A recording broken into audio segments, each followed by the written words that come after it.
So here we are, ready for the start of what will be the deciding match in men's open competition Pool 1. It's Merlins Invitational up against Wyvern Dragons. Your referee, Daryl Chapman. They've both beaten Renegade Rugby and the Naked Pandas, beat them both convincingly as well. And this is Wyvern Dragons' first side on the attack. Poor pass, looking a bit sorry for himself, Cliff Street, shaking his head in disbelief. Not his fault, he couldn't take that.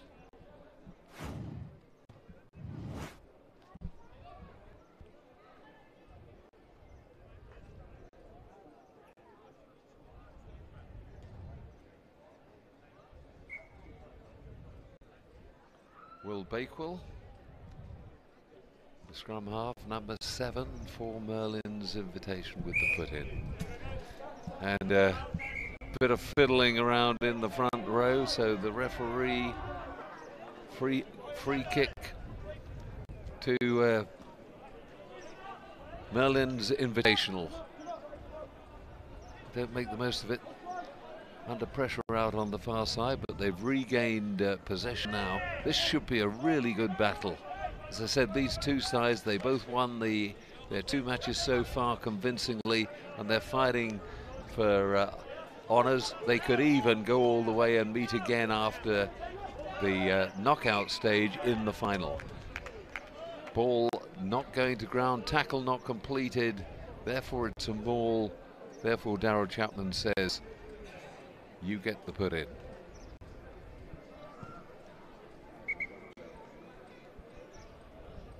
Struggling just a little bit there, Ben Murphy. I think he's right, just wants a moment. Well, we've seen plenty of draws this afternoon. And these two teams, well, they've racked up over 70 points each in their previous 2 games, so fingers crossed we get a high scorer here, although I can imagine it's going to be quite a tight contest. Simon Binns going off to recuperate from that bang. With rolling substitutions, he can of course come back.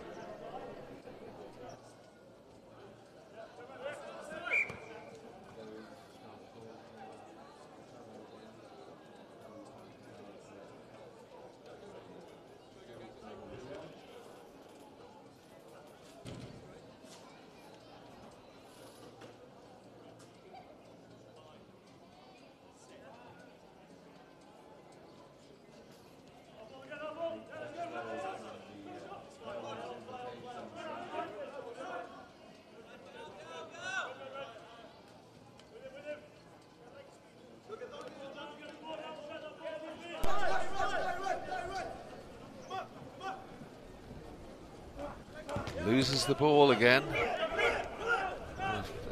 A stab through by Mason Doyle. I don't know what he thought he was doing there, but gets away with it because of the knock-on.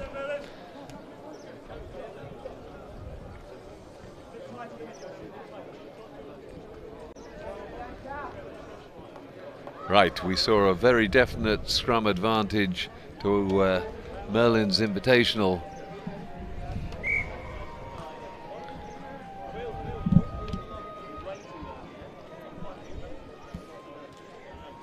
Well, Daryl Chapman just taking a moment to give his briefing towards the players. Not had too many issues at scrums this weekend, but both of these two powerful forwards.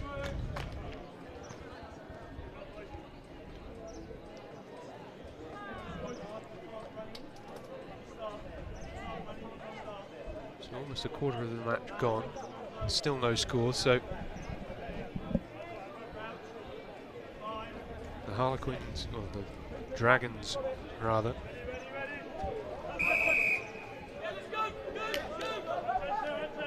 penalty, the push in at the scrum from the tight head prop, penalised by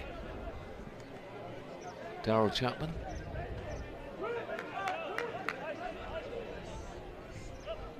Now this is where the tension has been showing. Again, not a good pass, but desperately trying to recycle it.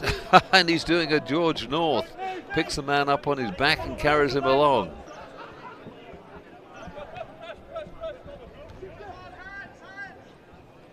Nice little break. Good stepping from number 15, Jason Holes. Now they've got a man over out there. Can they find him? No, they can't. Cuts back inside. That's Cliff Street. Over the top goes Chris Hitchcock. Goes off his feet but gets away with it. But nudge forward, and it's Merlins Invitational.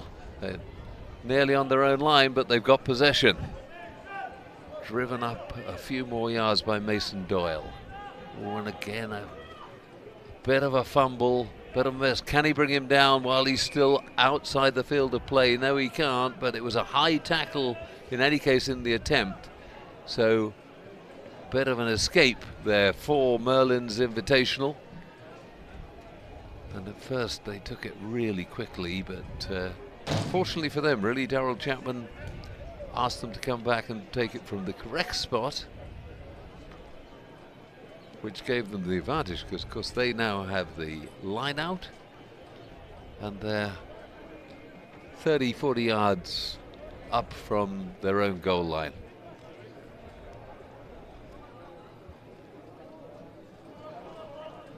Well, it wasn't very straight, but it was Wyvern Dragons who actually managed to capitalize on it.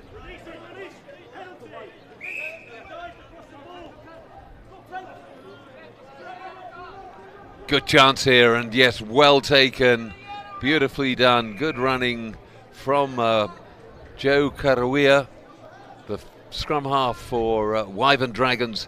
Did really well here on the run-in, Scott, because first of all, the other guy had to lay off or he'd have been off the field with the yellow card because he wasn't 10 metres back. And then he deliberately ran at the second man and cut inside him because he wasn't back far enough either. Yeah, it was a great bit of footwork just to navigate his way around those Merlin defenders. And a good way to open the scoring in this match.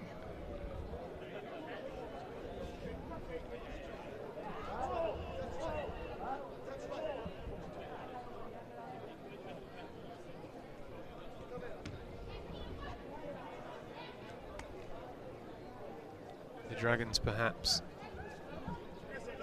going to try and run away with it now. They have been awarded a penalty from the restart due to infringement by the Merlin players in the act of scoring, so another opportunity for them to attack. Keeping the ball loose, keeping it fast at the moment. A half tackle, but the ball being dropped by the Dragons, so opportunity for the Merlins to regain some possession. And we've not yet seen too much of Alex Morrill, who was so influential in their game earlier on against the Naked Pandas. Spoke to him after the game as well. If you've been tuned in all afternoon, you'd have probably caught up with that interview.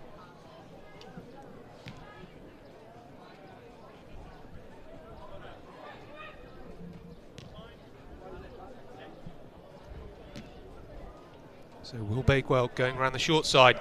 Good turn of pace. He's on his own. He needs to try and go all the way, keeping in field. Good tackle by the Dragons. The offload's gone to a green shirt.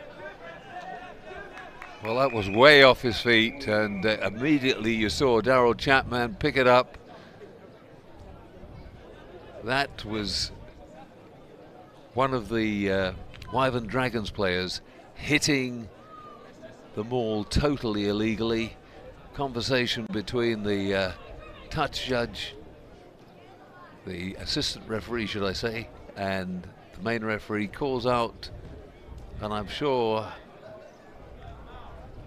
he is going to be, yep, number 15 off with a yellow card. Jason Howell's coach, I mean, really just took off at that maul. No attempt to bind, no attempt. There you see it, just went straight over the top and just took men out. Not allowed. Little nudge forward there, so Merlins Invitational get a scrum in a good attacking position with a man extra. And not much time left at the end of this half. But a good time in the game to try and get back on level terms with the Dragons. The Merlins so far not at their best in this game.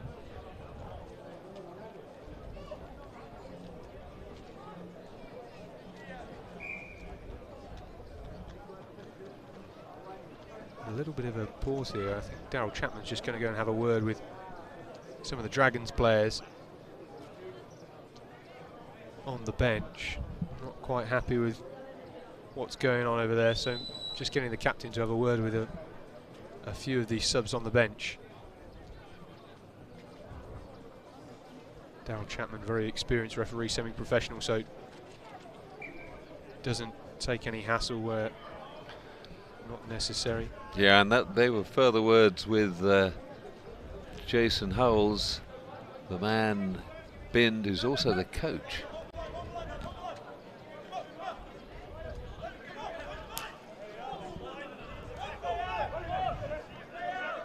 Clattering tackle. The Merlins now trying to brush off a few hits through their big number 8, Bartholomew Thomas, the captain.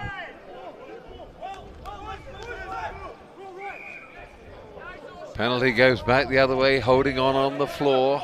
Away come Wyvern Dragons. Oh, he's just gone straight. Oh, he's got away from it though. Simple missed tackle. Beautiful running. And this is Rupert Harvey Oils, who's going in under the posts. Well, a great initial break by Paddy Goggin. Spotting the gap, spinning the wheels, great bit of support for the try. Yeah, it was a terrific initial break. Really looked as if he'd wasted all the support outside him. You can see it there, 3 tacklers or 3 would-be tacklers, and he goes straight through. Flicks it back inside, and there's Rupert Harvey Oils. In support, nobody was certainly going to catch him. Terrific try for Wyvern Dragons, and right on the point of half-time, they double that lead, 14-0. Now it's going to take some coming back for Merlins Invitational.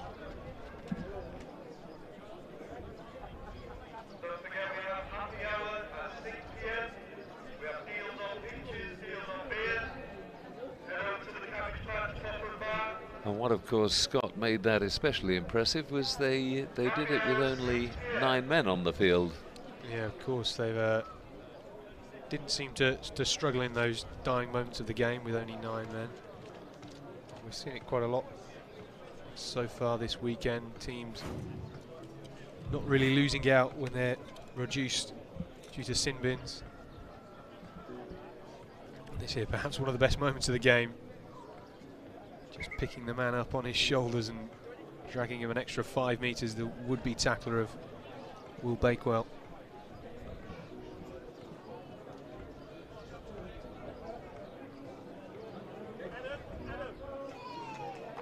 And at the opening score for Joe Kovawaya.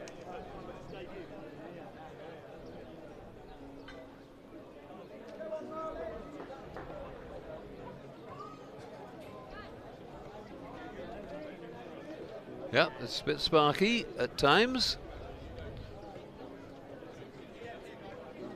So, John, what have the Merlins got to do to get back into this game? Currently, they don't really seem to be at the races in comparison to their performances earlier in the day.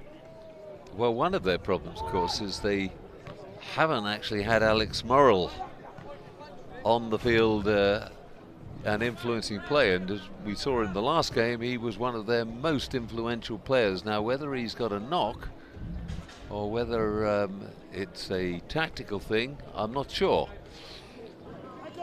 They're already through to the cup competition tomorrow, and I don't know whether they felt they wanted to hold him back for a later stage in the competition or what, but the restart on, we'll see what they've got up their sleeves for the second half. Oh, and a lovely double dummy then from Cliff Street. Good stuff, full of confidence. If you're going to dummy, it's got to be a dummy that the other side's going to take. You've got to persuade them. It's no use just, well, sometimes it is when you just show the ball, but they were very, very convincing dummies indeed. I thought he was going to pass. Well, we hadn't quite yet finished explaining what the Merlins had to do to get back in this game, and just at that point the Dragons really sent them a message saying, you've got to wake up. Street's dummy, well, certainly caught them napping.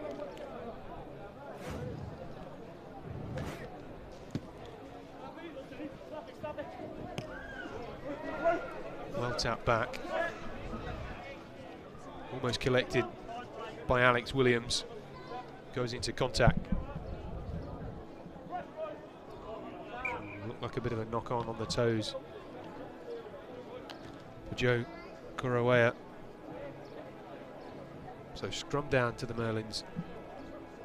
And Bakewell with the put in. Centre field around about 40 metres out from the Dragons try line.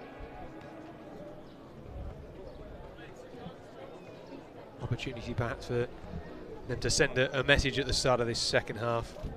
They're still in this game. Although, of course, as we did already mention, they are already through to the Cup semi-finals tomorrow morning.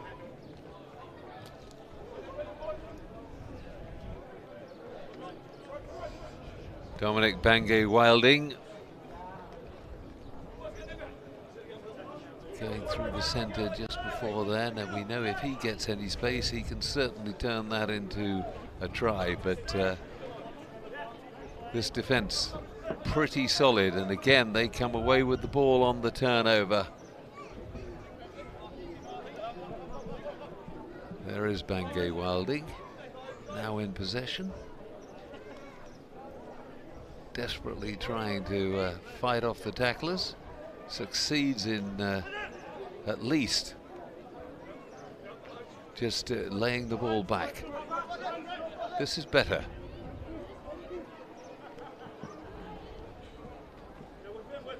Again, good work from Tom Poole. Will Bakewell carrying it on.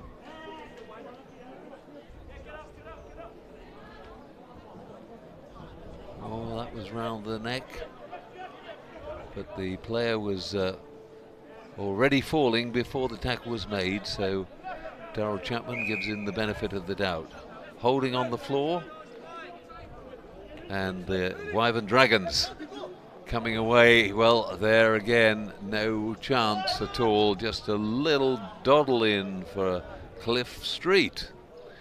Third try, hat-trick for him, and it's suddenly turning in to an easy one for Wyvern Dragons after a slow start. Yeah, they've really started to come away with it, haven't they? Get a bit of a feeling that the Merlins have conceded this game long before that fourth try went in. Yeah, I think I see the same sort of thing, that maybe they are feeling that, okay, we're very happy to be through and we're just going to conserve ourselves for day 3. Having made the final, we don't really care whether we finish first or second. It makes a difference in the crossover, in that they will not get quite such an easy draw as Wyvern Dragons, but they're a bright lot, we know that. And they probably worked it all out and thought, well, extra energy could be more important. Well, certainly they're based on the second pool. It looks as if it would be the Wooden Spoon Anti-Assassins and the Royal Signals progressing through to those Cup semi-finals in the Men's Open competition tomorrow. So maybe they fancy their chances against both of those sides. And the captain there, Bartholomew Thomas, charging it up into the heart of the Dragons' defence. Bakewell giving the ball away into the hands of Fritz. Yeah, Fritz did very well. I wouldn't have thanked him for that pass. You're exposed and likely to be hit in the ribs at the very moment you're catching it. Bangay Wildy fighting his way down as he always does. Is he going to get over? Yes, he is. Ollie Clark crashing over.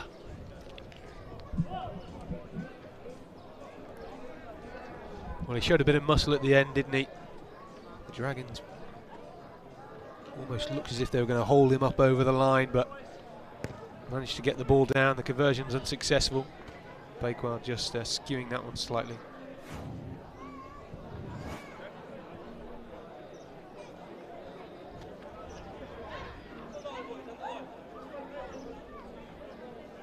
Clark coming in the line at pace there, really put a dent in the Dragons' defence.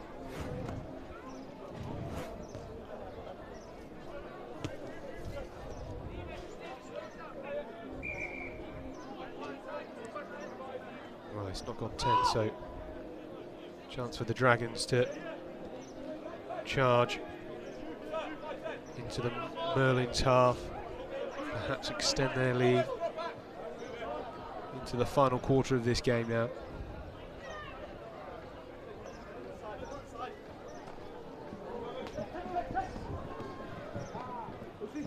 Little loop round doesn't work on that occasion, and Merlins have the ball back.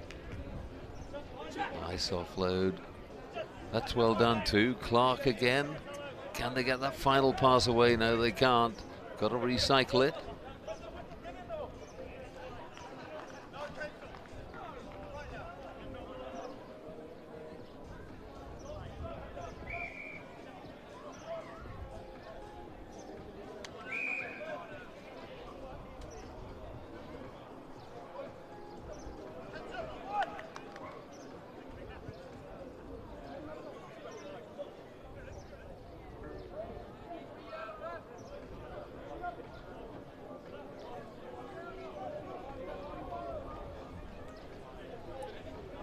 Merlins searching for their second try here. Trying to go through the middle with Bakewell. Get the penalty, so he takes it quickly.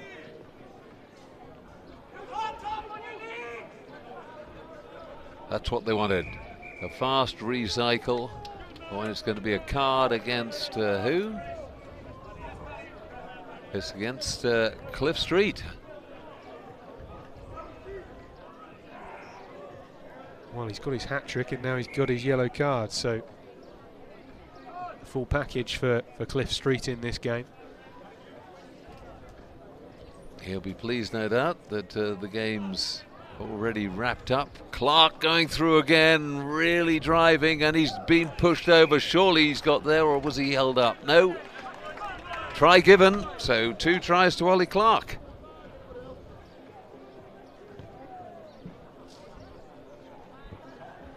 For a second time there, showing some great power driving through to the line.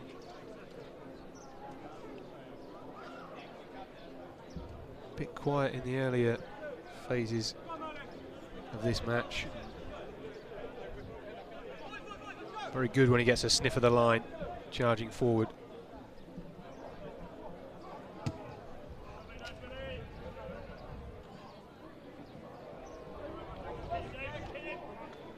Chip and chase, it could bounce for him too, and it has done. Oh, beautifully done. Just the forward roll to get back on his feet, drops back straight away into the other position, but he's done his work. That was absolutely brilliant stuff from Paddy Goggin first. And then the try scored in the end by number 9, Joe Karuya. Well, what an initial break, and managing to get back to his feet and put a really deft pass across the field, probably 30 metres or so, when he just climbed back from his somersault midfield. Watch it, there we go, straight into the forward roll. I mean, look at that for a pass. It was great. That flip, really fantastic. Really good stuff. Perhaps the pick of the tries this weekend. Absolutely. Yeah, I think I'd vote for that one. And away they go again, still in field. Jason Howes, after a sin binning earlier on, coming back onto the field. Tiptoeing down the touchline, he enjoyed that. Well, he looks a bit spent now, doesn't he? Despite those 2 minutes in the bin.